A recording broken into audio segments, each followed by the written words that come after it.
بسم اللہ الرحمن الرحیم۔ السلام علیکم دوستو، آج کی اس ویڈیو میں آپ کو حضرت مالک بن دینار رحمۃ اللہ علیہ کا ایک واقعہ سناؤں گا۔ حضرت مالک بن دینار رحمۃ اللہ علیہ کا ایک بار ایک دہریے سے مناظرہ ہوا، گفتگو بڑھ گئی اور بات یہاں آ کر ختم ہوئی کہ دہریے کا ہاتھ اور حضرت مالک بن دینار کے ہاتھ، دونوں کے ہاتھوں کو یکجا باندھ کر آگ میں ڈالا جائے، پھر دیکھا جائے کہ آگ کس کے ہاتھ کو جلاتی ہے اور کس کے ہاتھ کو چھوڑ دیتی ہے۔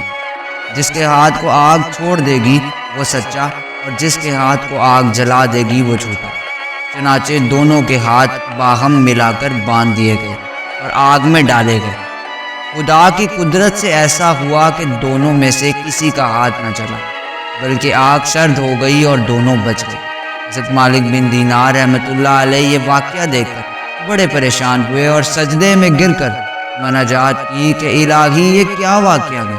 غیب سے آواز آئی، اے میرے مالک، دہریے کا ہاتھ تیرے ہاتھ کے ساتھ ملا ہوا بندہ ہے اور تیرے ہاتھ کے ساتھ ساتھ آگ میں ڈالا گیا، اور جو چیز تیرے ہاتھ سے لگ جائے گی ہم اسے بھی نہ جلائیں گے۔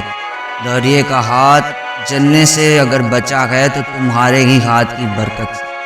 تم اپنا ہاتھ الگ اور اس کا ہاتھ الگ آگ میں ڈالو، پھر تماشا دیکھو۔ چنانچہ ایسا پھر دوسری مرتبہ کیا گیا۔ حضرت مالک کا ہاتھ محفوظ رہا اور دہریے کا ہاتھ جل گیا اور اس کا جھوٹا ہونا ظاہر ہو گیا۔ دوستو، اگر آپ کو ویڈیو اچھی لگے تو اسے لائک کریں، شیئر کریں، ہمارے چینل کو سبسکرائب کریں۔